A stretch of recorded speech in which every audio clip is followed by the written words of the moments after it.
Hey, good morning, everybody, and welcome to Morning Java. I'm CT, and here with us today, our special guest host, John Scheper. Not just a guest host. I'm a special guest host. Yeah, see, I'm Extremely. a big time NCIS fan. Yeah. So you had Special Agent Anthony DiNozzo, so we get special guest host John Scheper, Understood. who made a very, very long journey to be here with us today, all the way from across the hall. Yeah. At the KYRO 1280 AM, 105.3 FM Gateway Fiber Studio. Boy, that's a mouthful. But I got it out. Oh, very good. I'm very proud of myself. You should be. I should be. That being said, welcome, John. Glad you're here. Of course, Dodd is gone. He's for on the special. day. He's on special assignment. Special assignment, making sure that his brother is married properly and with no, Yeah, he was. He was telling me that it's an outdoor wedding. Yeah, it's going to be hot. It's going to be 95 degrees today. So I mean, if Dodd spontaneously combusts, we'll know what happened. We'll know what happened, yeah. Yeah. A lot going on in the world, CT.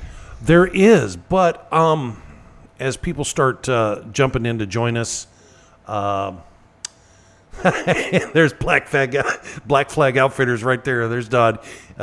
So special, so hot, he says. Morning, Dodd. Miss you, buddy. Morning. There's a cup of coffee just for you, pal. Yeah. There you go.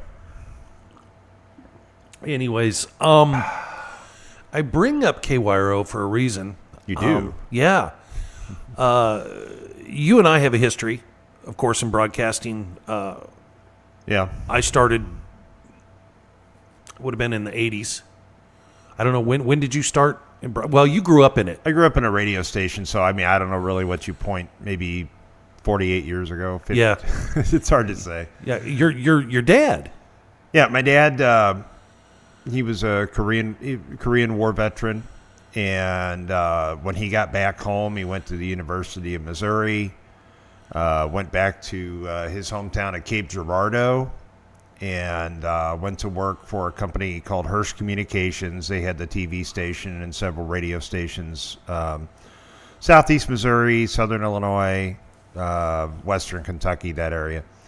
And he first, and this would have been in 1957, 58, TV was kind of a very new thing back then. And what they would do is he was actually their first field reporter. Oh. So they had this huge contraption with the big video reels, and he would have to take it out, check audio, check focus. But the problem was back then there was no way to look at the video or the audio in the field. So basically it had to be brought back in the studio, and you just pray that you were in focus. Right. So he did that for a couple of years. His TV career was actually fairly short-lived, but then he relocated up to Sparta, Illinois. They had that station on the air for several years, and the manager up there, Buford Mabry, he wanted to move on, do other stuff. So Dad took that over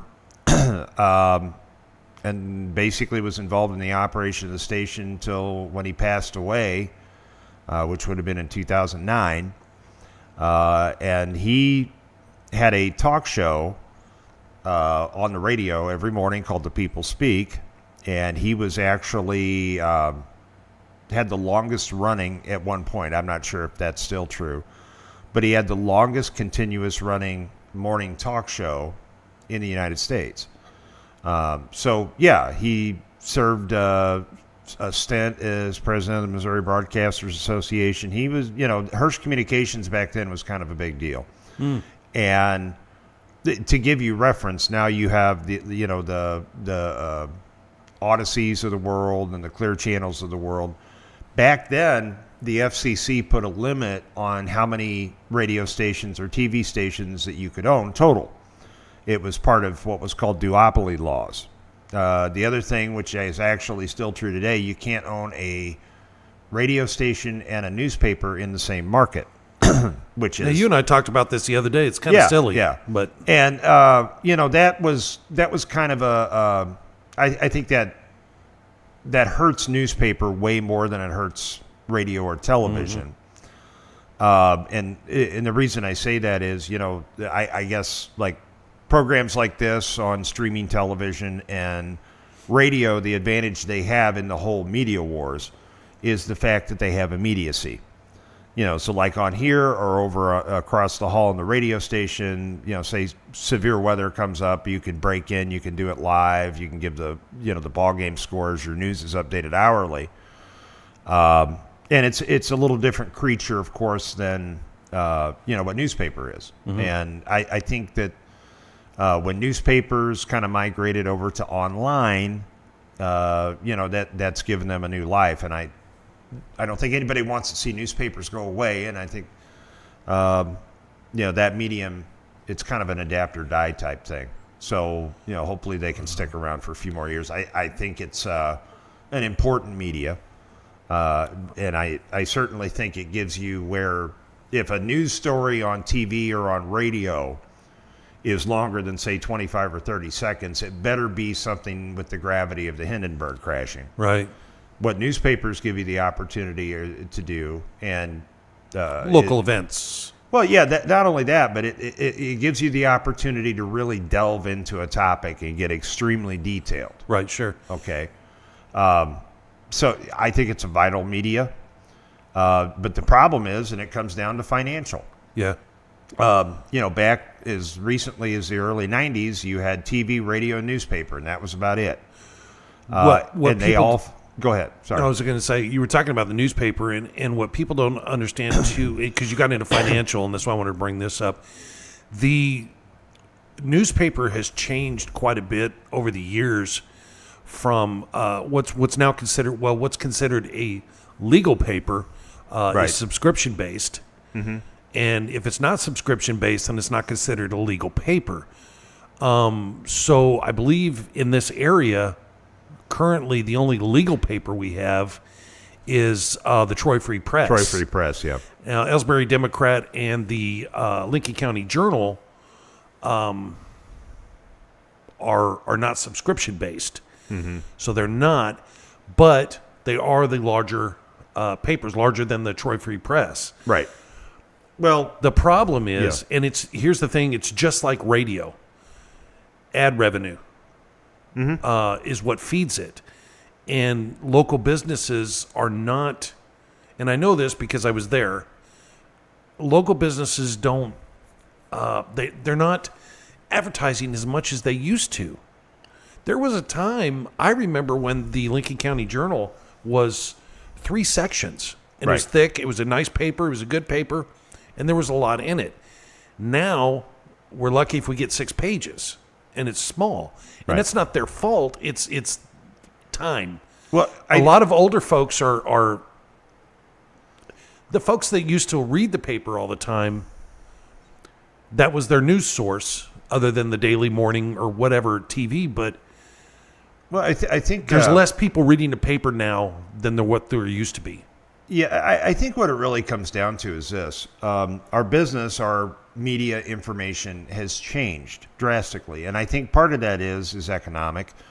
There's never been more of a demand for information. Yeah. And there's never been less money to pay for it. Correct. Okay, so what is our key to success moving forward, whether it's Traveling East and Morning Java or KYRO or the Journal or whatever? It's our localism, and it's 100% content driven. Sure. There was a day 20, 30 years ago, you could put an FM radio station on the air and just play nothing but music, and you could take money to the bank in wheelbarrows. Yeah. Those days are gone. And the reason is there's so many more resources by which you can get that content. Yeah. Okay, so the internet's just filled with feeds of all kinds of content. Right. Which brings me into one of the things I wanted to talk about too was the addition of digital media. Right.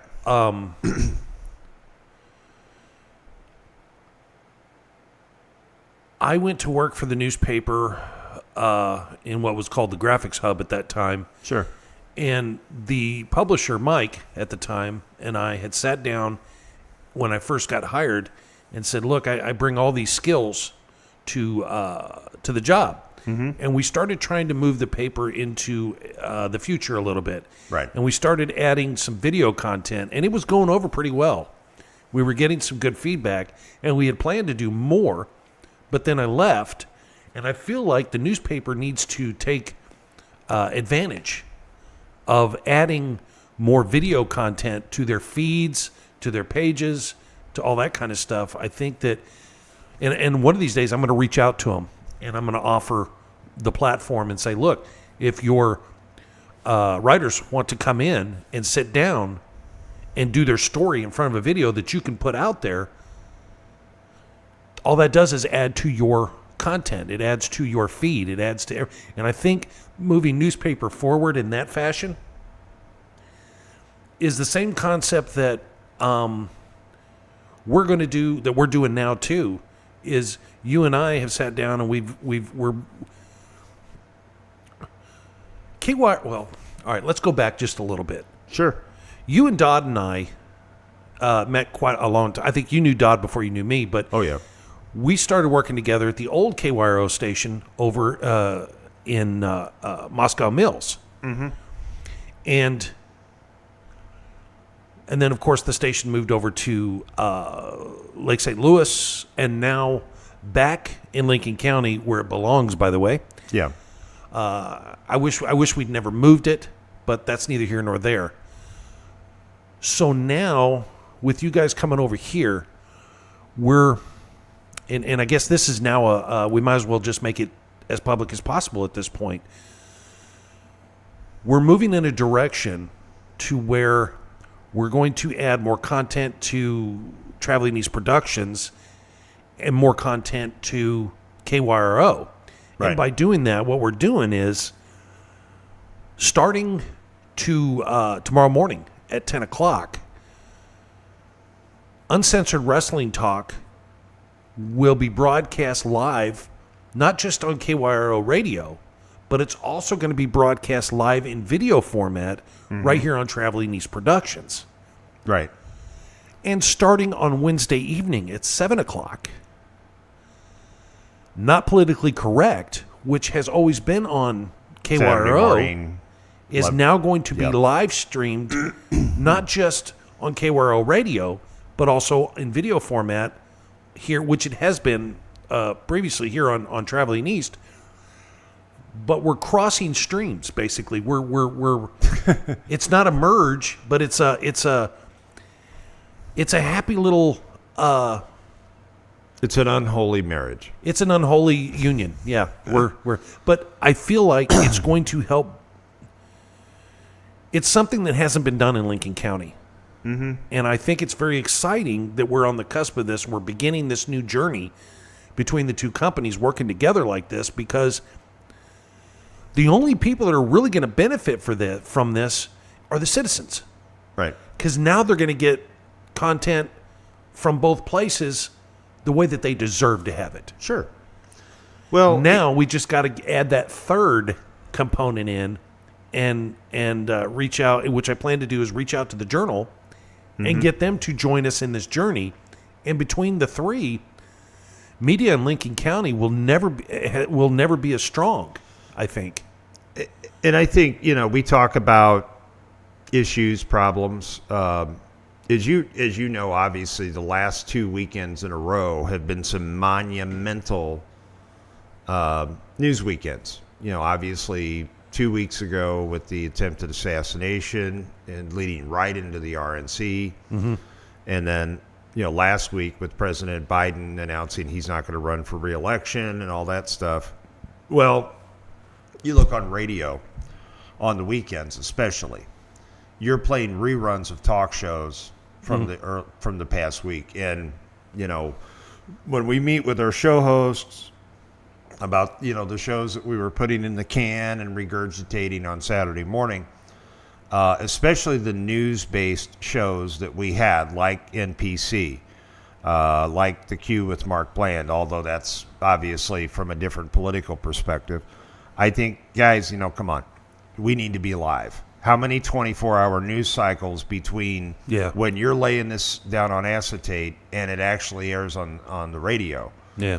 I think for us to keep our advantage, and my goal is pretty simply stated. I want to avoid at all costs moving forward, speaking specifically of the radio station, having news-based shows that are pre-recorded. I want to end that era, okay? Because the been world, doing that for far too long. we have been, and I think in this, I'm just speaking specifically of news talk radio, and it doesn't matter if it's small, medium market like we are, or large market. I think programmers and ownership, quite honestly, have been getting pretty doggone lazy over time. And I drive around a lot. I teach a ton around the state of Missouri, and I, basically what do? I go from talk radio station to talk radio station when I'm driving. And you hear errors, you hear dead air, you hear that, and I mean, that just drives listeners away. But I mean, it's systemic of the economic issues that you have in this business. I remember growing up in the 70s and 80s at our little small town radio station in Sparta, Illinois, an AM standalone, which virtually almost don't exist without, affiliation with other properties anymore. You had 12 full-time employees, probably 2 or 3 part-time employees. They all made a living wage. Mm-hmm. That doesn't exist in this business anymore. You might have 1 or 2 people running 7, 8, 9 or more radio stations anymore. It's just like when I started. And what gets lost in the process? The quality. Well, when I started, the setup has changed too, because when I started, DJs were paid and they got a percentage of their sponsorships. Now, it's hard to get a DJ job where you even get paid. It's all sponsorship money. That's it. You get a percentage of sponsors, and you better hope your sales team is good and you get out there and sell yourself. A DJ's job is not to sell. A DJ's job is to be informatively entertaining and entertainingly informative. Well, yeah, and I mean, when that is the situation, and quite honestly, that's where our industry is today. You want to be on the radio, it's not difficult.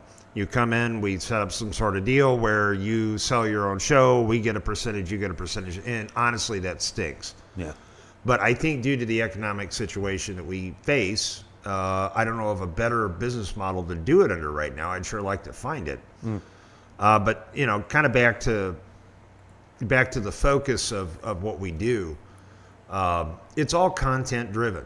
And what we have to figure out a way to do is to constantly be coming up with that fresh content, whether it be in a traditional radio setting, a streaming television setting, or whatever, and find a way to economically sustain it. And it's difficult. You talk to Mr. and Mrs. America about what they want to do as far as, ad spending and stuff like that. See, it all changed about 2008. There were several key elements that changed. Number one was bank deregulation when it comes to media acquisition. The other thing is when the Great Recession happened and the bank collapse, advertising specifically on radio nationwide was running at that point in time about 160, 170%. Overnight, when the recession happened and the country kind of went into turmoil over that, it went down to like 65, 70%. So the big boys, being Cumulus, Clear Channel, all that other stuff, they immediately started chopping. And honestly, they've never stopped chopping. And I think part of the industrial drive in the radio business today is say, okay, how can we do more with less? And that trend has never stopped. Large market music. Is that where we get into piping in shows instead of doing live? Absolutely. And that's not something that wasn't different back then. But you had X amount of hours of local content during your broadcast day, and that just kind of has kind of withered away. And I'm not necessarily blaming the radio station specifically. It's just our business model has changed so much in this business. And it's not just radio, it's television, it's everything else. And content is a problem too, because here's the problem that I run into with traveling east is half the people are complaining that I'm not doing anything local, that I'm spending too much time on worldwide stuff. Mm-hmm. And then the other half are going, we don't care about local. All we care about is the big picture. Well, I can't please everybody. I've got a half and a half going on. Right. And I get people telling me, oh, nobody wants to hear that local stuff. Well, yeah, they do. I have half the people telling me, I get it every day. Why aren't you covering this? Why aren't you doing that? I can't make everybody happy. So I think Americans in general, especially now with the 24-hour news cycle, which, again, is very different than it was 20, 30 years ago, even 10 years ago, really. Yeah. I think what as a byproduct of that, CT, what happens is people have very short attention spans. Okay. You got that right. And I think that the smart people, especially in politics, they know how to take advantage of that. And that's introduced what's called gaslighting. And I don't really want to get all involved with that this morning. But all those new terms I don't get into and I don't understand them. Well, I don't care about them. That's not a new term. But, I mean, you've got that. You've got spin doctors. Yeah. And, again, not to get political this morning, but we're going to. Go ahead. Well, yeah, I know we are. But, I mean, for example, the whole border czar thing with Kamala Harris. I was planning on talking about that, so let's get into it. It's in the congressional record. Yeah. Okay, it happened. It was all over television, and now everybody's trying to say it never happened. I mean, I don't care what side of the aisle you're on. People remember your baseline stuff. So because of the ability to recall what you said, if C.T. Harrison comes out tomorrow and says, I don't like puppies, somebody's going to be able to dig up something from 20 years ago where you went on record saying, I love puppies. Right. And your baseline statement is what's going to matter.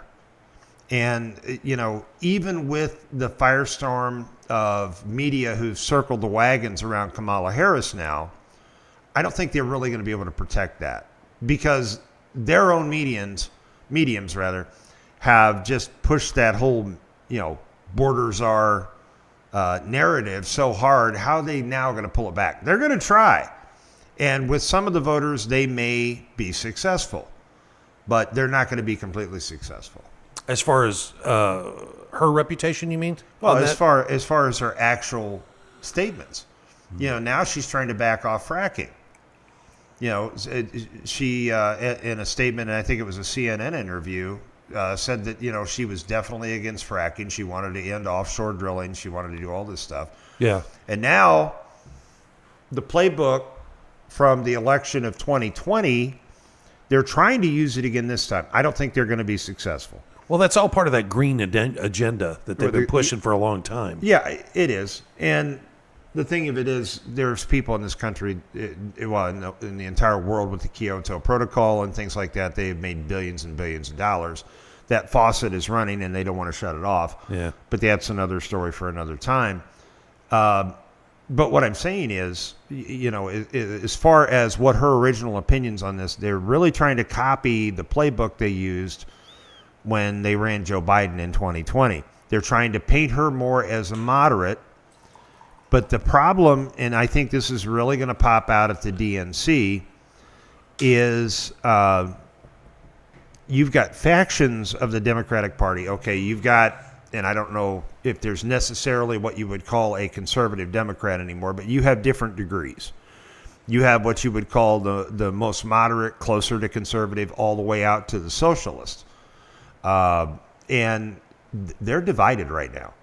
I mean, you've got AOC and the squad on this side saying that if she doesn't pledge to end support for Israel, that they're not going to endorse. Then you have the people that are closer to the middle that she's going to estrange if she does that. I mean, what does she do? I mean, they're in real turmoil. And in all fairness, the same thing's going on the other side of the aisle too. Not near as much. They're split as well. No, they're not. Not anymore.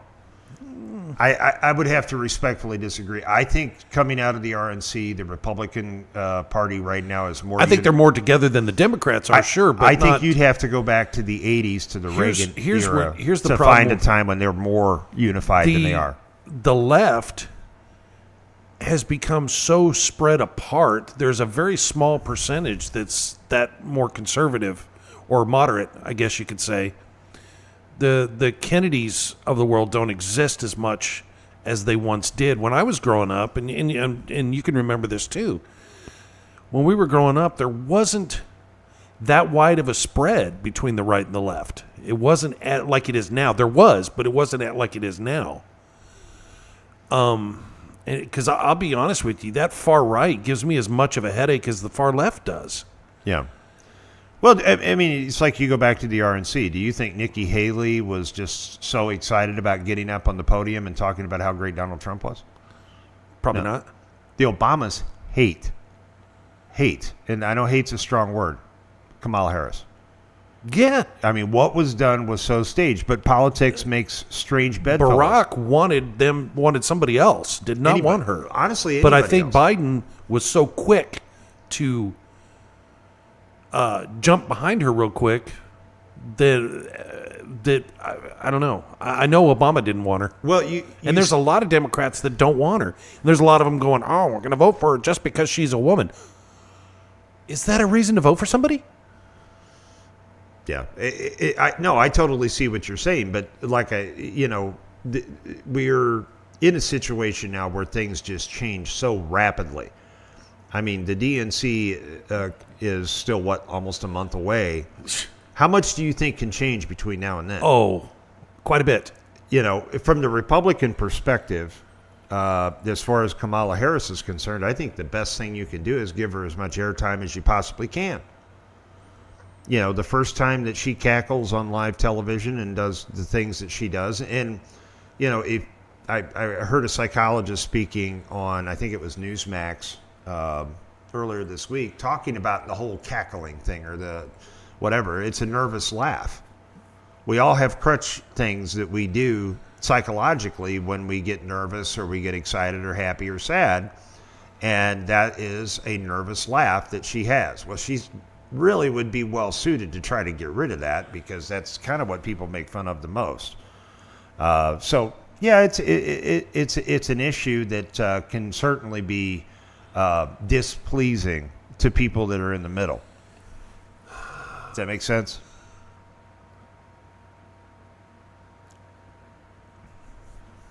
I get it. This whole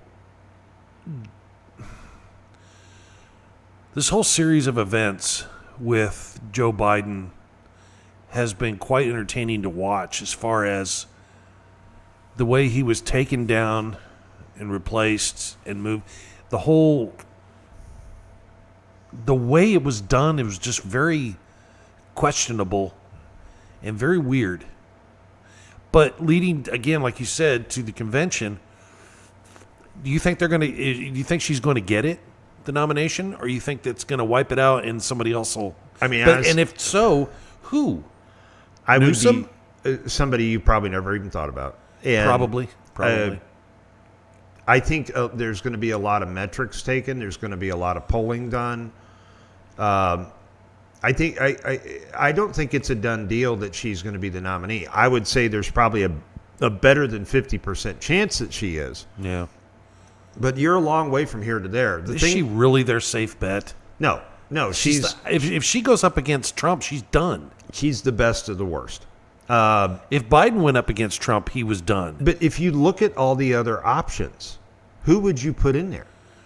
I mean, they would almost be better off talking RFK into coming over and being the Democratic nominee, or Joe Manchin or somebody like that. They're not going to get RFK because he's uncontrollable to them. No, I know that. And so really, it's too late in the game. For the good of the Democratic Party, what they should have done is Joe should have done this a year ago. And sure would have gave him a lot more time. But he actually, if you think about it, he did. When he was running for election, he said it was never his intention to be a two-term president. He was going to be an LBJ. He was going to be a bridge maker to turn it over. So why did he wait so long to do it? I think it's because of his wife. I think it's because of Hunter, because they like that life. And I think really when you boil it down, it was politics versus the human element. Mm. He didn't want to let go of it. I get it. If I was president of the United States, no matter how bad of a job I might be doing at it, I wouldn't necessarily want to go away. I get it. To the peril of the country, to the peril of his own political party. I think what he's done is, and that's always a concern with anybody that's been in public office for that many years, their legacy. Okay? I think what he's done in the late winter of his political career, 52 years, I think it is he is irreparably damaged his legacy, just what has happened in the last year. Well, I find it funny that you go back, and again, we talked about this earlier with things that you have said in the past to things that you say now. Yeah. And you go back and you look at his political past and the bills that he has sponsored and the things that he has said to the message that he tries to put across today, specifically to the black population, is and it goes back to what you were saying earlier about how, I love puppies, now I don't. But you said this, now you say this. Right. And you're held to that. And you're held to that. So switching over to the other side, I've had a lot of people over the past week or two ask me what I think of the VP pick in J.D. Vance. I understand why he did it, because it's a youth movement. You realize J.D. Vance is barely eligible to run for constitutional office because of his age. I think that there was a tremendous vetting process that took place over all these people. And no matter how much you want to make it about Trump's choice, a lot of it was based on how many of these people have skeletons in their closet they're going to fall out in the first 5 minutes they're running. I think, honestly, probably what it comes down to is Vance was the cleanest option. I think that, when you look at Ramaswamy, when you look at Ted Cruz, Cruz, you look at all the other possibilities, even Nikki Haley. And the fella from the Burgeon, the governor from North Dakota, there were all little iniquities that they all had. Okay. And I think that, J.D. Vance proved out to be probably the cleanest of the bunch. Well, he hasn't. Well, you're probably right, because he hasn't had as much time to make those mistakes and say those things and do those things. And he spent primarily a lot of his time in the military, and then my only thing is and he's caught in the same thing we were talking about previously, the things he said about Trump, to now all of a sudden he's behind him. Right. My thought process on it was, I kind of initially when it was announced it was J.D. Vance, I was like, ew. It was like, because here we go with, I was thinking in my head, I'm getting a replay in my head of Pence. Everything's fine until you're called upon, and then you turn. And I'm thinking J.D. Vance will do the same thing. Well, yeah, he did. He was anti-Trump back in 16 and 15. He said some pretty nasty things. He did, but so did everybody. But then again, in a political race, I mean, good Lord, when Biden brought in Kamala Harris, we were just a couple of months removed from she calling him a racist on national television. True. Politics makes strange bedfellows, and I get that. I don't know that it would be possible for a polarizing figure like Donald Trump to find the perfect running mate. I just don't think that's out there, and somebody that could actually win. I think that he's got a good stable of people to come up behind later on. Yeah. I think he's going to have one heck of a cabinet, and he's going to have a lot of options for that. But let's also consider this, CT. Trump is almost now, as far as positioning for this, he's almost the incumbent. He can run this. He can basically run like an incumbent. He's been there for 4 years. Uh-huh. Okay, did he do everything perfect his first 4 years? Certainly not. He made a lot of what I would call rookie mistakes. He didn't totally understand the political process. But where he's at now is he does. And I think that, love it or hate it, moving forward, I think that, now he knows where the pitfalls are. I think to basically push his agenda and push the party's agenda, I think that he's in a much better position than he was back then. I'm done making predictions on elections. I used to consider myself to be pretty good at it over the past 40 years of following this nonsense. But I will say this, barring a September surprise or a October oops, I really don't see how he loses this election with the way things are now. But then again, we live, and maybe it's archaic to call it the 24-hour news cycle. Maybe we should start calling it the 12-hour news cycle. I mean, the world is different now than it was 24 hours ago. And it's not necessarily because things change as much. There's just that much more coverage. You know, you think about it, and this holds a special place in my heart because my father passed away from Alzheimer's disease, and I watched his mental deterioration over a period of about 7 years. And it was one of the most heartbreaking things that myself and my ex-wife now. I watched my grandfather and my father go through. It makes me sad to see what happened to Joe Biden because I watched it happen to in my own family. Okay. But I think what you have is the man should have been, first of all, he never should have run. No. But he should be home right now enjoying his grandchildren and whatever cognitive abilities he has left for whatever time he has left. Making this man do this is elder abuse. There's no other way to say it. It's elder abuse. In the last 4 years, in the last 3 years. I hold Jill responsible.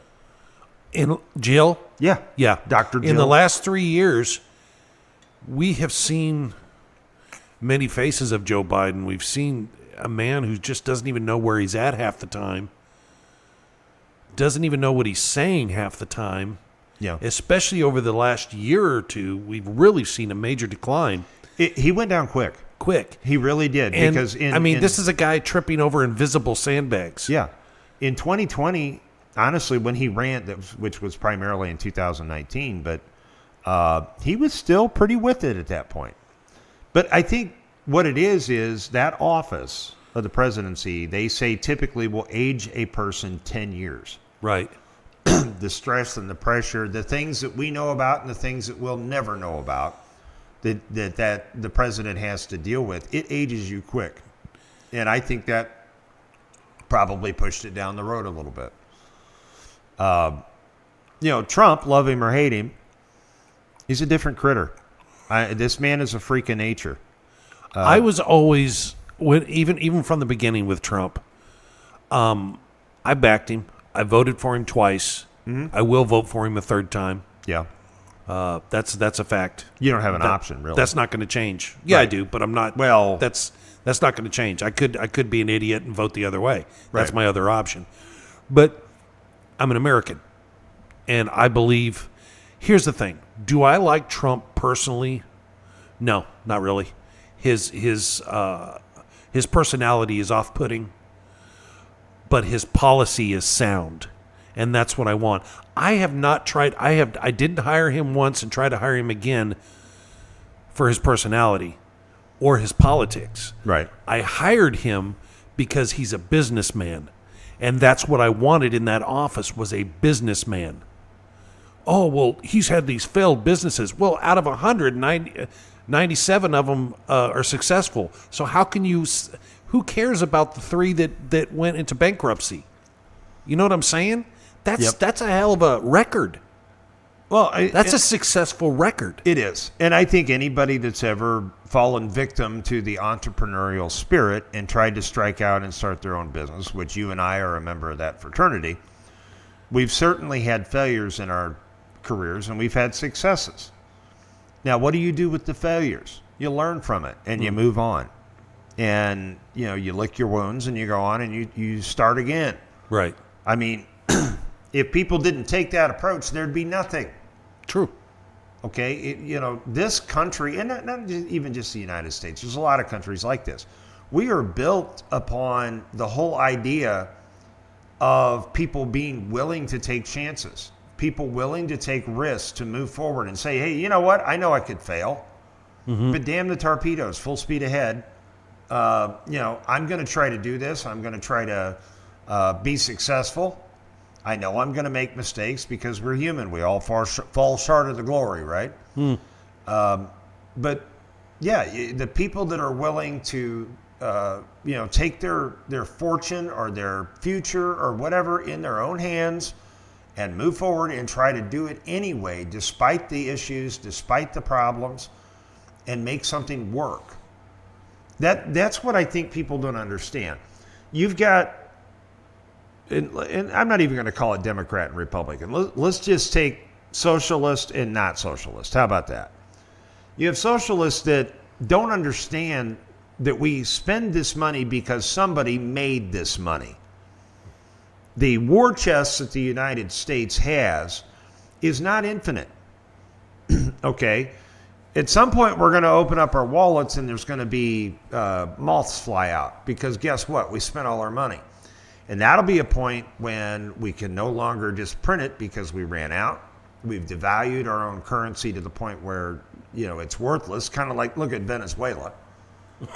Okay, I mean, that's a prime example. 20 years ago, Venezuela was one of the most thriving capitalistic countries in the world, and it was taken to its knees in 2 years by socialism. Right. We have fought wars against socialism. And what are we doing now? It seems like we're inviting it into our own backyard. Right. And look, they're implementing day after day something new, is just implementing more and more of that socialism. And myself, I don't consider myself a Republican. I don't consider myself a Democrat. We have kids running around wearing Che Guevara shirts. Right. But what I do consider myself is a member of the Republic. Okay. A member of the Republic? Yes. Oh, my gosh. We live in a republic. How weird for you to even use that word nowadays. Because everybody calls us a democracy, not a republic. Pure democracy. And Dodd and I go through this all the time. We are a republic, people. Pure democracies without a system of checks and balances cannot exist. Correct. Okay, so it's like, as an example, in a pure, 100% pure democracy, if 51% of the people decided, you know what, we need to kill everybody that has red hair. Well, guess what? You're in a pure democracy. Majority right. So rules. there's no checks and balances on that. So that's what I'm saying. So don't feed me the democracy crap. Right. Okay. What makes us and it's funny you bring that. Well, it's not funny, but it's relevant. This is why we had the three branches of government in the first place. Right. Was for that checks and balances, and that doesn't work anymore. Well, and that's why I dare say the next 4 or 5 months are going to be a little bit scary. Yeah. Joe has nothing to lose. No. He doesn't care if his popularity goes down to negative 5%. He's got an agenda. Yeah. And I think that one of the things that is most scary is the things he wants to do to the Supreme Court. Even Ruth Bader Ginsburg, a woman that I very much admired, even though politically she's on the other end of the spectrum, but I admire her for what she accomplished in her life. She even said two things that are very poignant to me. She said that, number one, 9 is a really good number.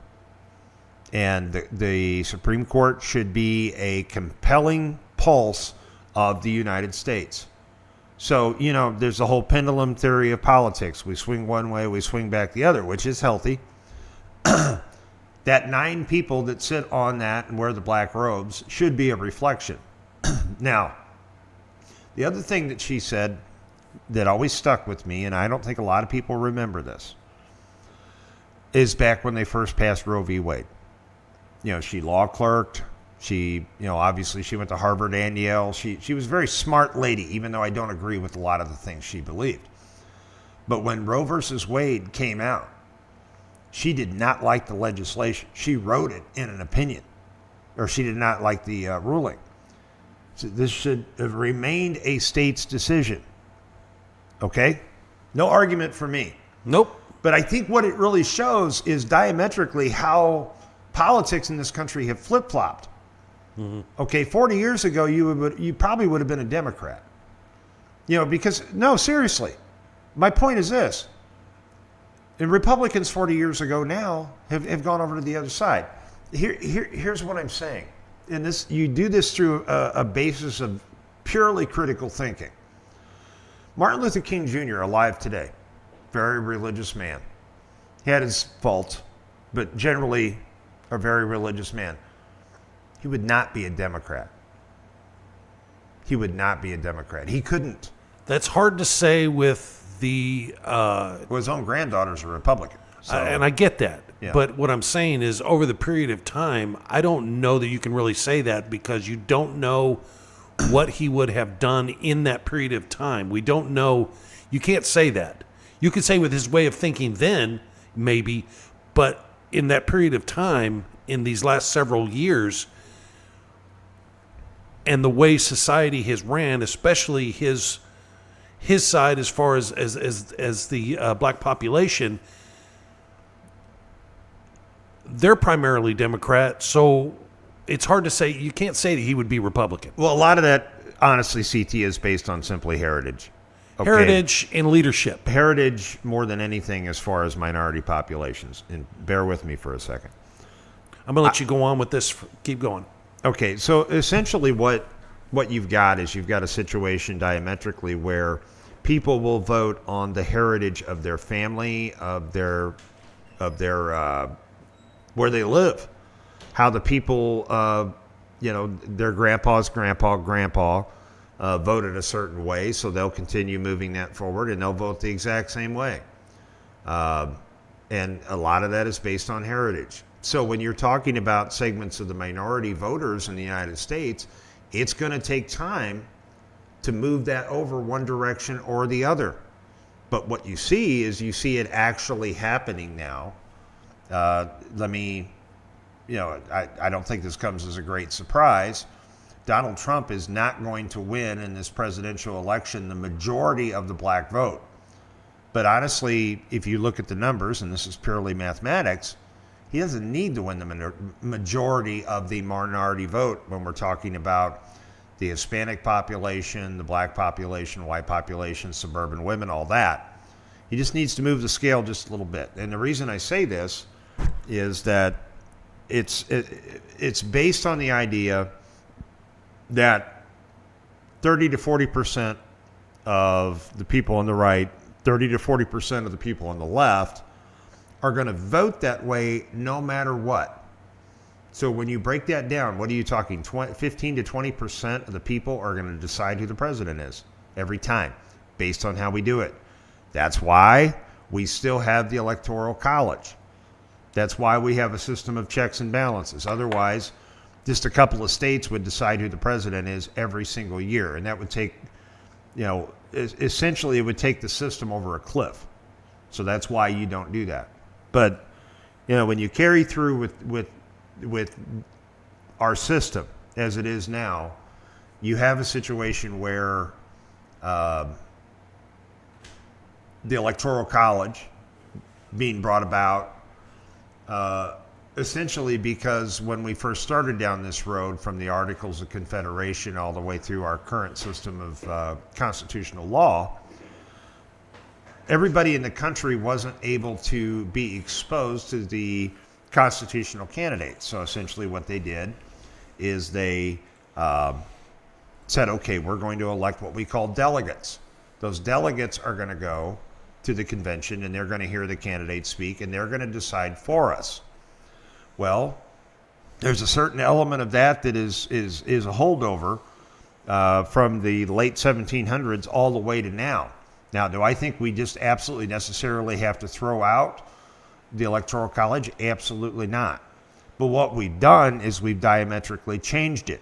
So now, like looking at the schematic breakdown of the upcoming DNC, what you have is you have something now, and there's a new element called the superdelegates. So, in answer to your question, CT, what's going to happen when you get into that convention? That's the grand unknown. With the open convention and the capability that they're going to have for different segments of the party to either say, okay, Kamala's great, we're going to move forward, we're going to unify, stand behind her, or hell no, we're not going to vote for this person, we're not going to throw our support, we're going to do what we're going to do. There's no predicting. And what's crazy is one of my favorite shows, and it was HBO or Showtime, had this show called Veep. Mm-hmm. Julia Louis-Dreyfus. And, I mean, at the time it came out, it was one of my favorite shows. And the Alien show? Huh? V, the Alien Show? No, Veep. Oh, V. I thought you said V. Yeah, where Julia Louis-Dreyfus was the vice president. Okay. It's almost like the Simpsons were 30 years ago predicting what was going to happen in the United States. The whole storyline from Veep is coming true. Okay? It's insane for what's happening. You know, you had the involvement of the Chinese. You had the decline of the president. You know, she gets in, she gets back out. She finally runs, she wins. But oh my gosh, the parallels were just stunning on this whole thing. So I don't know. I think history and media and popular culture is a strange mistress when it comes to actually predicting what's going to happen. But you talk about the DNC coming up in a couple of weeks. There's nobody, I think, that really knows what's going to happen. And honestly, coming out the backside of it, CT, nothing would surprise me. I think it'll probably be Kamala Harris. Do I know that? Certainly not. You want to talk about some of our sponsors? I was fixing to as soon as we got out of that, but Sorry, no, it's fine. Originally, when this show very first started 4 years ago, or 4 seasons ago, it was two guys sitting down and just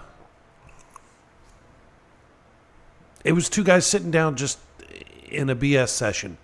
We talked about politics a little bit. We talked about history. We talked about theology. We talked about philosophy. We talked about all kinds of stuff. And then after the 2020 election, this show just turned into something completely political. And today we get to just have a conversation instead of going headlines. And I like that. And I'm fine with that. So, yeah, we're good. But these productions are made possible by some very, very, very fine people out there in the community. Let me take you off of there. Boom, bye. He's gone.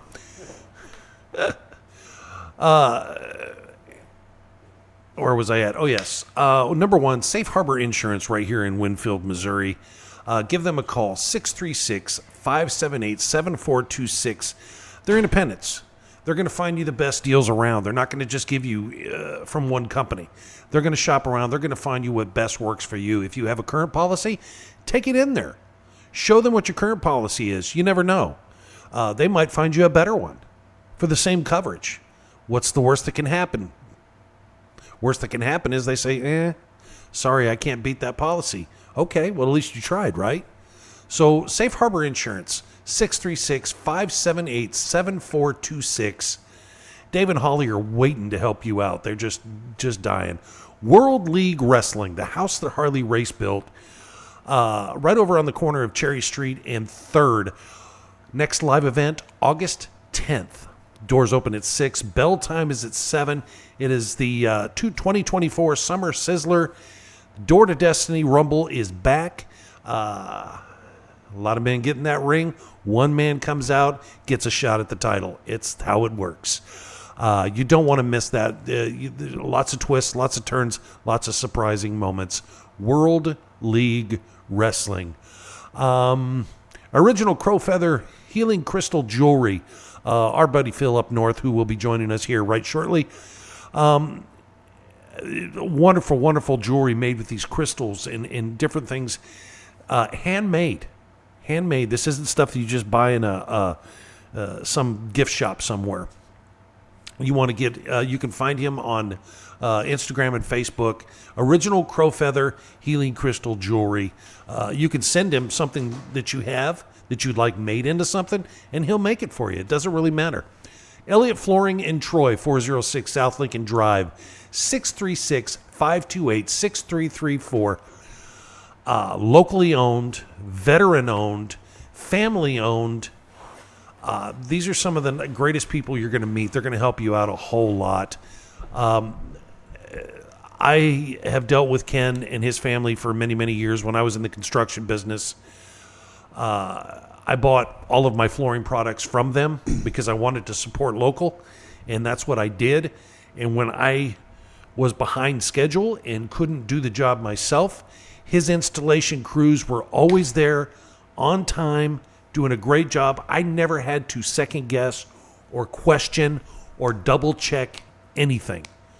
No questions. They were just the easiest people to work with. Flooring, countertops, whatever it is you need. Take pictures into Ken and his people, and they'll sit down and they'll help you find the best product for that area, whether it's a high traffic area or a lower traffic area. It doesn't matter. Elliott Flooring in Troy is the place to go. Black Flag Outfitters in Winfield, Missouri. And of course, Dodd is not there today, but if you will follow Black Flag on Facebook, every day he will post a picture. If he posts a picture of something, that's the special for the day. So just message him, find out information, go on in there. And while you're there, go next door and have a cup of coffee. Go over and see the Burleson family at Common Grounds.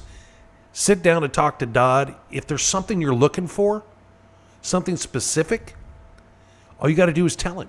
He'll go find it for you. You want something built? Just tell him what you want. He'll build it for you. You want something Cerakoted? Bring it in. He'll Cerakote it for you. You want it fixed? Bring it in. He'll fix it. Black Flag Outfitters in Winfield, right between Dickey's and Common Grounds Coffee House. Blue Line Lawn Care and Landscaping. I've been using Blue Line for the last several years, and I hardly ever talk to them because they just come out, do the job, and I don't talk to them again because I don't have to. Why? They just show up. They show up, and they do the job right. I don't have to call them back and say, hey, man, there's grass all over my porch. You didn't sweep it off. Or there's grass all over my driveway. You didn't blow it. Whatever it is. Or you forgot to trim around the garage or whatever it was. I don't talk to them because I don't have to. Blue Line Lawn Care, 636-262-9486. Free estimates. Just give them a call. They'll take a look at it and tell you exactly what it'll cost. It's not just your lawns, though. You need a retaining wall built. You need flower beds put in. You need aerating. You need whatever it is. Blue Line Lawn Care is your place to go. Okay. That was a mouthful. It was a mouthful, and God, I want to make a Kamala joke, but I'm not going to. Oh, you can. It's fine. Even the Democrats are making Kamala jokes, so I mean it's fair game. Yeah, well, anyhow. That being said, at this point in time,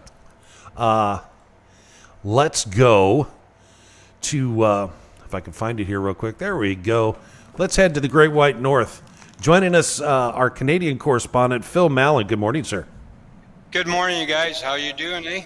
Hey, Bill, How you Fantastic. Hey. How's it going, eh? Oh, yeah. What's going on up north? We got a few things going on. I don't know if you've heard the news. There's been a very bad wildfire out in Alberta. Jasper National Park is pretty much gone, destroyed. No kidding.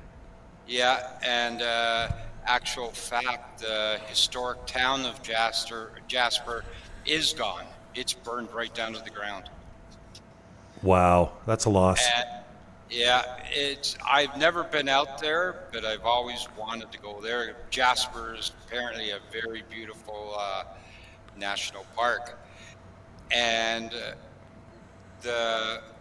what started the fire is I don't know, but apparently 7 years ago, though, there was we had a beetle infestation. I think the ones from China or something that went after the pines out there. Yeah. And they never cleaned up the mess of the pine needles on the forest floor.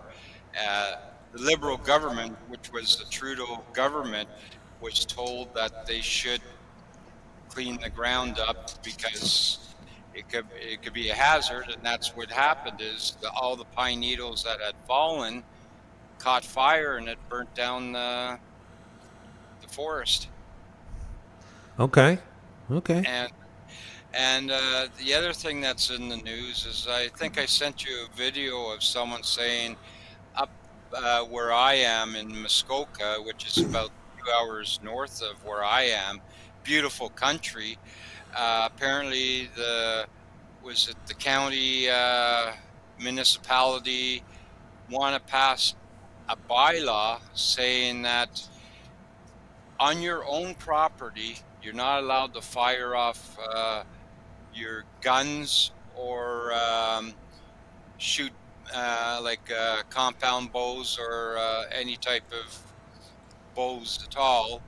You have to get permission from the county to do, which is very stupid because if you ever been up in that area, it's largely infested with black bears, coyotes, and wolves, and there's farms up there, and of course the cottagers and that, and they have to have some type of rifle or gun or whatever to either shoot or scare off the bears, wolves, or coyotes, and it, it's pretty stupid, but I think I'm looking at it more that this is another way that the federal government is trying to, take away handguns or, like the rifles and that, since they couldn't succeed with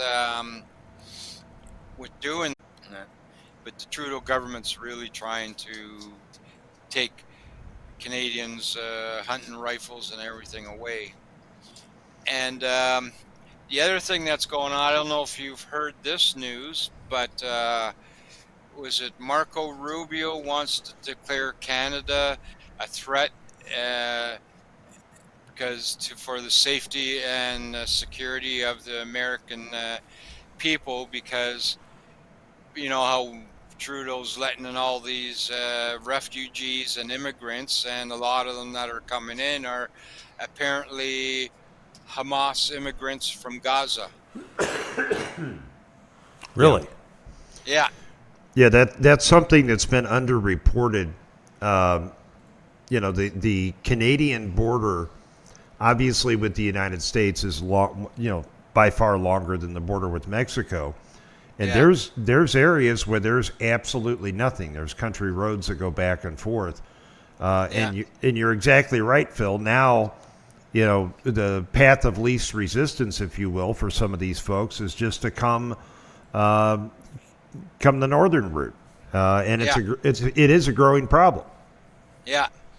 Like there are some areas like in Quebec border and Maine and that, where literally it's a farmer's field, and the only thing that shows that it's it's a border crossing is a monument or whatever, and you could just hop over the fence and you're in one country or another, and it's the same in some parts of out west in Canada too. That border along was, I think, Montana and all that. So I lived out in Washington State when I was in the military up at Fort Lewis, and we used to go up just across the border in Canada. Obviously Vancouver is the Vegas of Canada. Yeah. And there was no passport required. There was no real ID. Yeah, it was no big deal at all. Of course, all that's changed now. Yeah.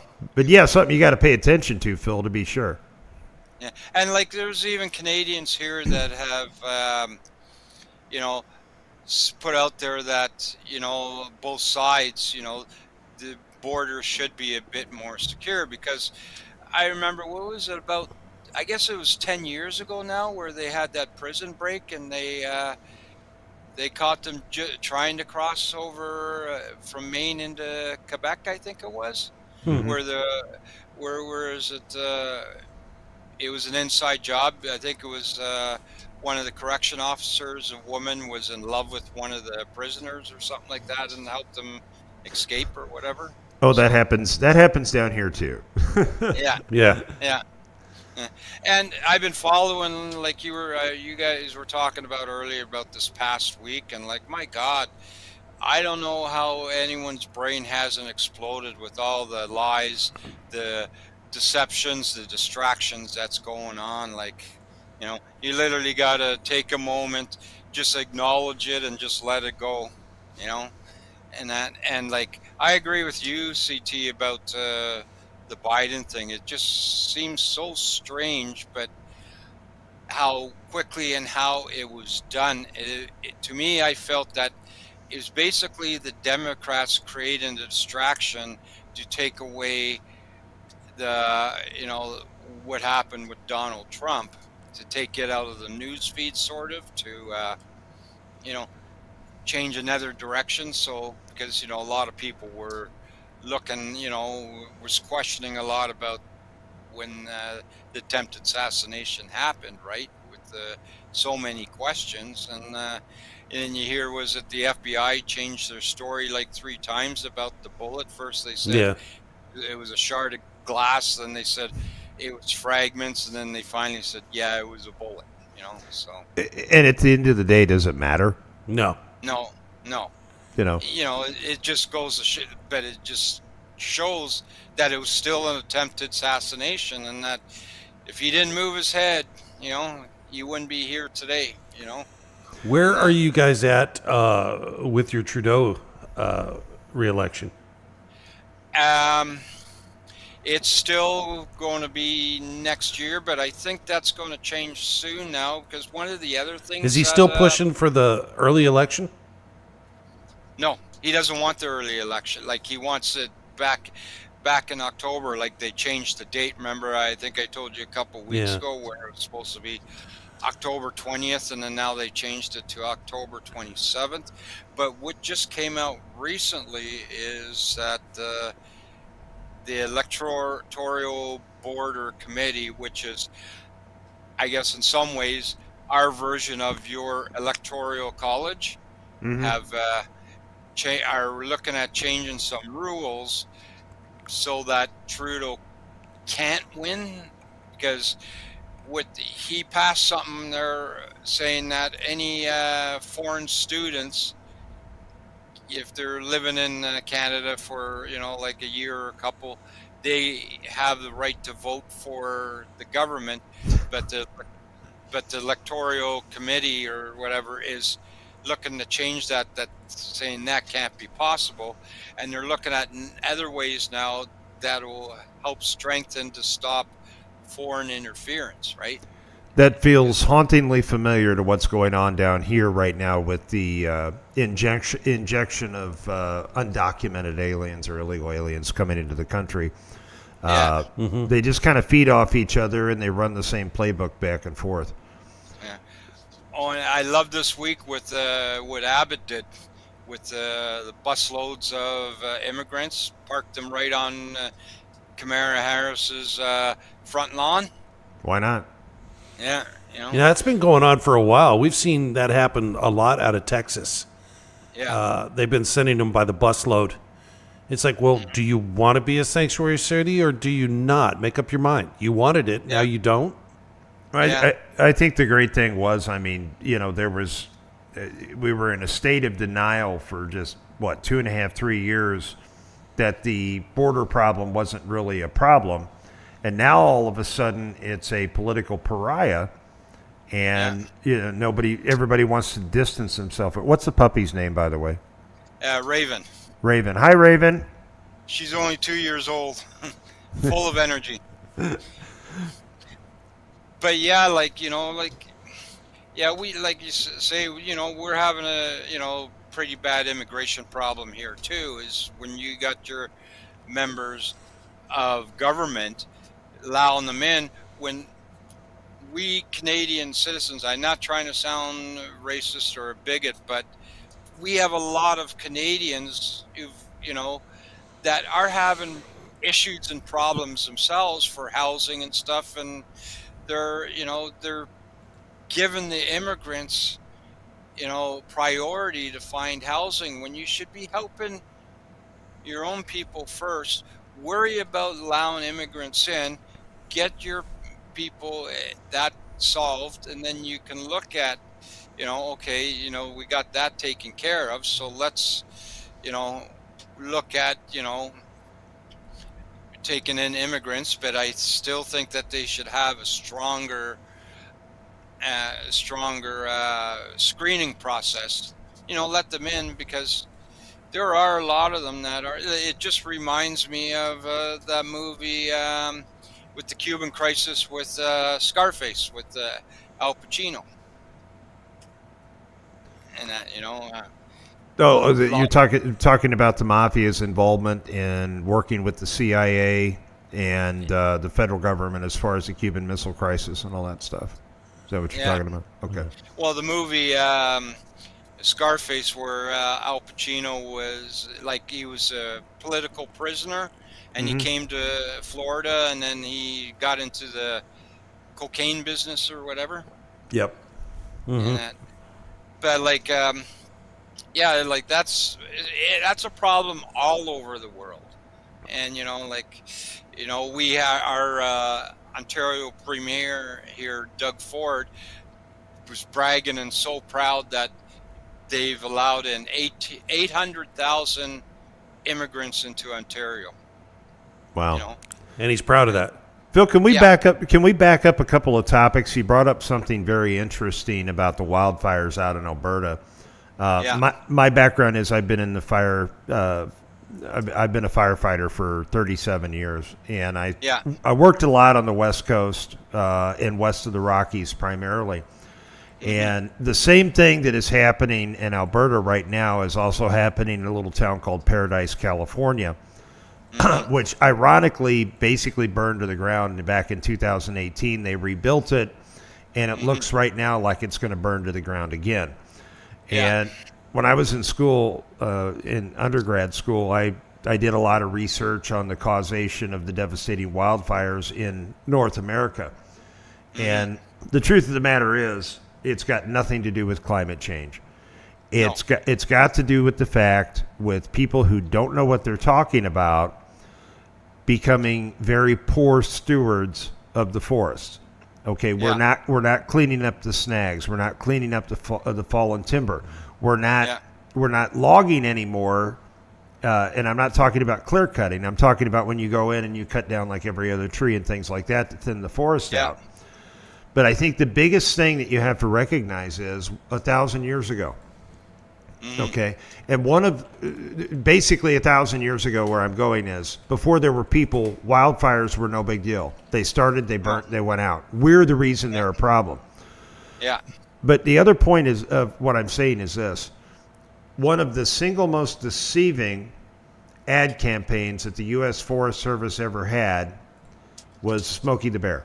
Yeah. Only you can prevent forest fires. Well, that is just not true. The vast majority of forest fires are natural causation. So, I mean, you're starting off with a false premise. Obviously, yes, you want to fight the man-made caused fires, and that used to be the policy of the Forest Service all the way up into the 80s. If it was an accidental fire, in other words, it was caused by dry lightning or it was caused by something natural, on the bigger stage, they let it burn. Yeah. The only time they would mobilize and fight wildland fires like they do is A, if it was man-caused, or B, if it was threatening a large population center. Well, with all the massive wildland-urban interface like you have in Alberta, like you have in California, Nevada, Washington, Oregon, it's a problem now where years ago it was not a problem. And we're saying, the carte blanche excuse is, it's getting warmer. No, it's got nothing to do with it. It's we're not taking care of our forests because some people in political positions want to say, well, we want to leave them pristine. Well, they're not going to exist if you don't take care of them. No. And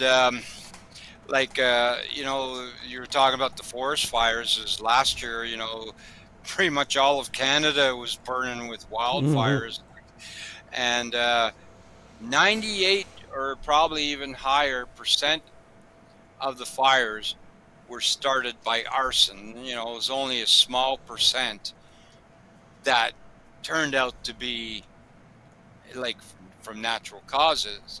And that's what's happening more and more here is a lot of the forest fires or wildfires are, accidental, man-made, and also purposely man-made.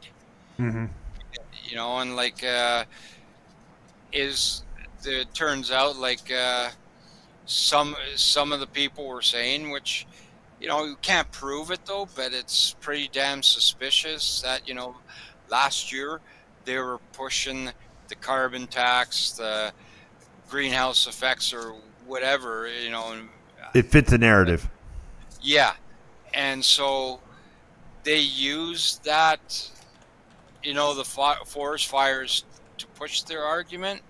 And there was a couple of times here where, like, we got the smoke and it did not smell like wood, like it would burning wood. It smelled more like a chemical type smell, and even in some cases, like New York State, they got last year they had that yellow orangey smoke. That's not from forest fires. Well, That's we certainly had it here too last summer. I know there was like 3 weeks straight we were in a constant haze because of the Canadian wildfires. But fascinating topic, and the more you really break it down, the problems that we have created are not from the origin of global warming, something like that. The aggregate temperature in North America will fluctuate. Okay, we've basically raised about a half a degree in the last 100 years. Whoopity-doo. That's going to happen. 100 years from now, we're going to be down a half a degree. Substantially, it is not changed, and I think it's almost narcissistic to think that we as human beings have that much impact on a global climate. Okay. Yeah. But also, like, I'm sure you guys remember, is like back in the 60s and 70s, like probably in the 50s, the forestry industry used to go in and clean up a lot of the loose brush and that to prevent, forest fire, like the fires to start. Yeah, we still had them, but they used to, like they would hire students in the summer college. They used to utilize the penal system for that kind of stuff too. They would take busloads of prisoners out there to clean up. They still do. Yeah. But like, sorry, CJ. No, go ahead. Sorry.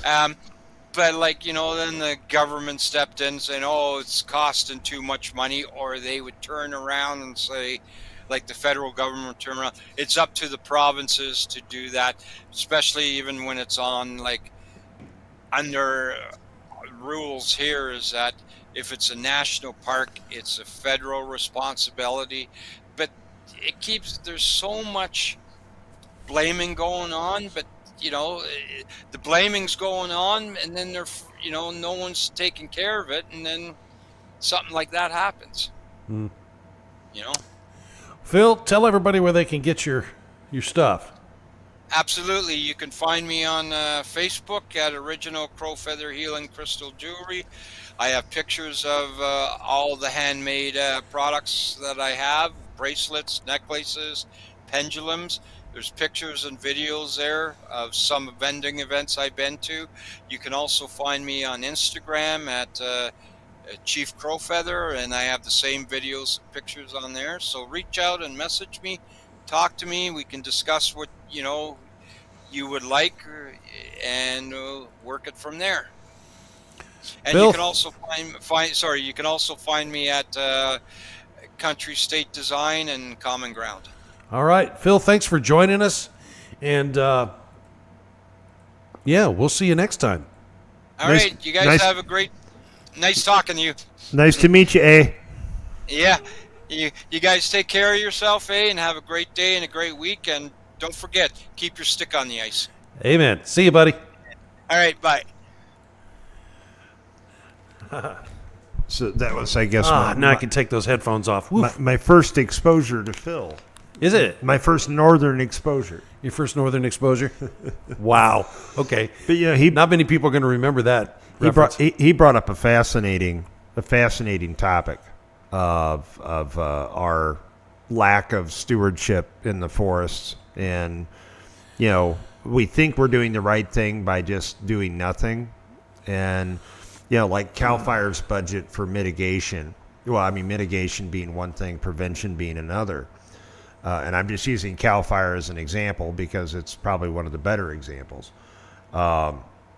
Essentially, there used to be large budgets for people to go out, clean up the forest floor, do controlled burns, things like that to mitigate this problem. Well, budget cuts being one big thing. That's because California is, despite the fact they're the fourth largest economy in the world, they have to tax their people to death, and that's why people are leaving California in droves. But back to what I was saying, they no longer do the stewardship practices in the forest. They basically eliminated the logging industry in California. Right. And the logging industry, we haven't clear-cut forests for decades. Okay, that doesn't exist. But what they do is selective cutting. So like they might go through and they might take every third tree, and it thins the forest out. What the problem is, you have what's called duff and snags on the forest floor, which is basically generations of leaves and limbs and things like that, which, just build up over time. And as crazy as this may sound, I get nervous when we have long periods of time when we don't have wildfires. Because essentially you're building up that fuel. So there's no cleanup. No, you're building up that fuel load year after year after year, and then the Santa Anas come in blowing wind at 60, 70 miles an hour. You've got 3 or 4 or 5 years worth of built up fire load and fuel load laying on the ground. What do you think's going to happen? Well, just for a recent one that really touched me close to home was what recently just happened in Ruidoso, New Mexico. Mm-hmm. The entire Ruidoso Downs is pretty much gone. The racetrack, a historical racetrack. Sure. Very historical. Go Man Go, EasyJet. Mm-hmm. All those horses ran there. Historical. Yeah. And you're talking about devastation on a high level. I've got some friends actually working the park fire right now out in California, and that's the one that's moving into Paradise. And I know there was a big effort back in 2018 by a lot of people here in the Midwest to help rebuild Paradise, California, after it essentially burned to the ground back in 18. Community was rebuilt, people moved back in, and guess what? Here we are, fast forward to 2024, it's about to happen all over again. And the truth of the matter is, you got 6-7 years worth of growth in the forest. The do-gooders, basically, it was the state and federal government out in California, refused to allow the people that actually do know what they're doing to mitigate the issue. There's something called wildland-urban interface. Essentially, there used to be protective areas between the forest and where people lived. Well, what do people want? They want to live as close to nature as they possibly can. Well, what happens when you do that is you lose something called defensible space. Okay, so in other words, you look at your house, you're right up, you got pine trees all around, and there's no way to defend that property from burning down when the fire comes up. Okay, well, the whole town's like that. Okay, and now they have, I don't know if you saw on the news the other day, it was on all the major channels, they had a fire-nado. It was at EF2. So what happens is when these fires get so big and so intense, they create their own atmospheric conditions. They create their own little micro weather systems. And once that gets going and it's fueled by extremely dry, high winds, the Santa Anas, actually it's not the Santa Anas yet because that comes in the early fall and winter through early winter. But you still have just terrible fire conditions out there, and it's always been very dry and very hot in California in the summertime. That's just the way it works. But when you put in the element of just unlimited fuel loading, this is exactly what's going to happen. So you have the same thing happening anywhere where, forgive me, the tree huggers basically want the forest completely left alone. You have that happening all over the place now. You have it happening in Nevada. You have it happening in obviously Washington and Oregon, and you have it happening in Canada because you've got the same, essentially laissez-faire forest stewardship policies up there that you have here, and it's never going to get better until we fix it. on the flip side, the beauty after a fire is actually amazing, because here's what happens. If you remember several years ago, 250,000 acres in Yellowstone burned to a crisp. Yeah. Couple of years later, my dad and I took a drive. I was living in southwestern Wyoming at the time. Dad came up to visit, and we went for a little drive and went through Yellowstone, the Uintas, Grand Teton, or well, not the Uintas, I'm sorry, that's on the other side. Grand Tetons, Yellowstone, down to see my grandmother's grave in Idaho, and back to Wyoming, in Utah, to Wyoming. But we drove through there a couple of years after the fire, and nature's ability to bring itself back to life was absolutely just amazing. It was so beautiful. That area that was blackened and burnt was absolutely lush and beautiful. Well, you're absolutely right, CT.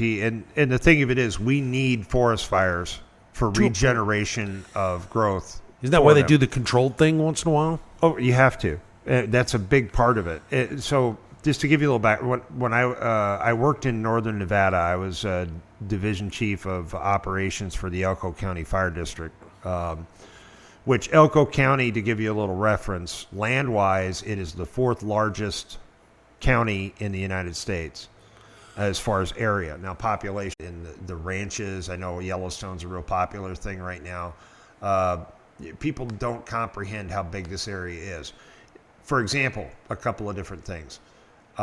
In Elko County, you could have a 1 million acre fire burning. And honestly, you wouldn't realize it if you were in another part of the county. I mean, that's how these things go. Then you had issues with the sage grouse, if you know what that is. There was a big push for a long time to eliminate the logging industry and to limit ranchers as far as their leases on BLM lands to be able to, for pasture and grazing, because of this little bird called the sage grouse. Okay. Well, if it's kind of funny, because if you watch Yellowstone, they make references to the sage grouse in that show. So the funny thing that happened, and I'm not saying this is right or wrong, or I'm going to say it's wrong, okay? Basically, the Bureau of Land Management was going to come in and start canceling leases, not only for gold mining, okay, which the single biggest product in Nevada is not gambling, believe it or not. It is gold mining. Okay, it's the number one gold producing state in the union, and I think it's like, if Nevada was its own country, it would be like the 5th largest producer of gold in the world. Well, when we start talking about limiting the capability to gold mine because of the sage grouse, we're going to have problems. And also the ranching. A tremendous amount of beef comes from Nevada because you just have these monster 100, 200, 300,000 acre ranches where, you know, that's where your hamburgers and McDonald's come from, okay? So anyway, this was coming to a head. And the funny thing that happened was, you know, with the sage grouse situation, all of a sudden a couple of million acres of land burnt. And guess what? No more sage grouse problem. Amazing, isn't it? It's funny how those things work out. I'm not saying anybody, you know, not saying that there was this grand conspiracy to do something, but yeah, some things happen. You never know. But anyways, so you got that area between basically the Ruby Mountains and the Pequot Mountains, and you could have sunshine and heavy snow. It was just the weirdest climate you've ever seen. Blazing hot in the summertime, crazy cold in the winter, and it was just not a place I wanted to live for very long. I just put it that way. And the wildland fires in the summer were crazy. I bet. Yeah. Well, John, it's been real. It's been fun. It's been real fun. Yeah, actually, really kind of all right. I've enjoyed this. I'll give you that. I've been able to rant. Plug some stuff for KYRO.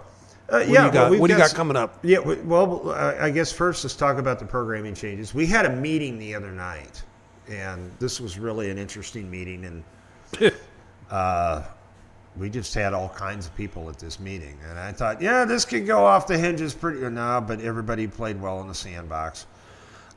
We do have some programming changes come up we need to talk about. First of all, starting next Saturday from 9 to 11, this very program here, will be simulcast both on Traveling East Productions, Rumble, Facebook Live, all that fancy stuff. YouTube.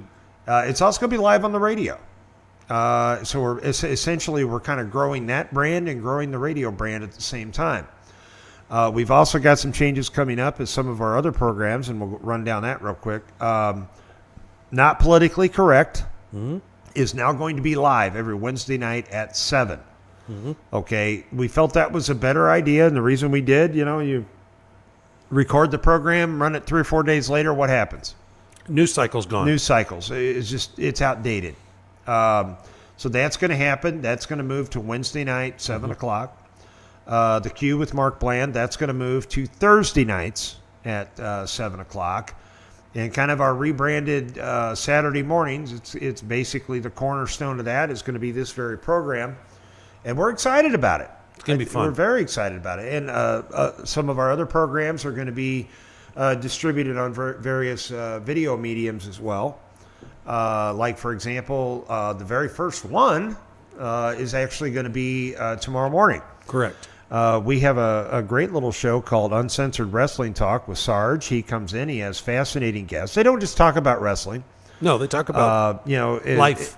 As you know, Sarge is a combat veteran, and he sometimes they delve into those issues with the VA. It's not just about wrestling, nor is this particular show just about politics. But we're excited about we're excited about the prospects of what's going to happen in the future. And you have some new content coming. Yes, we do. Soon. Yeah, in the next couple of weeks, and actually getting ready to launch a brand new program called Morning News Watch, which will be simulcast right here as well as on KYRO. Live. The whole idea is live. more live content. Yes, that's the whole idea. And at some point, you're going to have an evening show. What? Yeah, we're working on that. It's in development. We're at some point. Our people are talking to your people, and we're twisting some dials and tuning some things up. We're going to be the whole thing is we're going to be adding content on both sides of the hallway. Yeah, and it's going to be exciting to watch. So I'm pretty stoked. I think it's going to be a good thing. I'm sure there's going to be some bugs to work out, but I think it's going to be just fine. Yeah, bear with us. Yeah. And obviously I want to plug too, if you don't mind, on KYRO, we're just a couple of weeks away from high school football returning. Yeah. We're going to be doing some things with Traveling East Productions on that as well. Our intent for high school football is we're going to be broadcasting a combination of both Troy Buchanan High School football as well as Winfield Warrior High School football.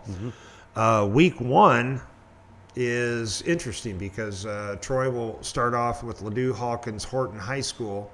That's a mouthful. That is actually a Thursday night game to start the season off for Troy. So that'll be a 7 o'clock kickoff. We'll go on the air around 6:30 from over there. And then Friday night, Winfield kicks their season off about a block from here, and that'll be a live game. And then the schedule throughout the season, we'll have every Troy football game, every Winfield football game on the radio. There will be times when we'll have conflicts, obviously, and we may push audio over here, we may push audio over there, or just run it tape delayed. But what we're trying to do as far as our local sports coverage, and we not even talking about basketball yet, but as far as football. We want to give you guys the maximum amount of coverage that we possibly can. And I know Steve Runge, our sports director, he's excited about it. The possibilities that we have coming up. And then basketball will be right behind that. That's always an exciting time. You've got the tournaments that go on. We're going to try to really beef up our coverage of some of the tournaments, both on air and video and stuff like that. So I think it's something that the community deserves. And I think there's certainly an appetite for it. But yeah, the night show coming up in a couple of weeks, the News Watch that we're going to launch here pretty quick. And CT, there's some other things that are on the horizon. I can't talk about. This stuff is so top secret. I can tell you, but I'd have to kill you. And I don't want to do that. I like you. You're a good guy. Yeah. But no, we've got some pretty big things in the horizon, if you will, coming up. All right. Last words. Keep your head on a swivel. Situational awareness. Be aware of what's going on. And what is it you say about woke and wake and all that? I'll get to it. Okay, Check on your neighbors. check on them. Check on your neighbors. Make sure, especially your elderly neighbors, make sure they got water. Make sure they're doing fine in this heat. They're important to keep around. Wealth of knowledge. Visit with them often, as much as you can. Tell your loved ones you loved them. Stay awake, not woke, and we'll see you next Saturday right here on Morning Java.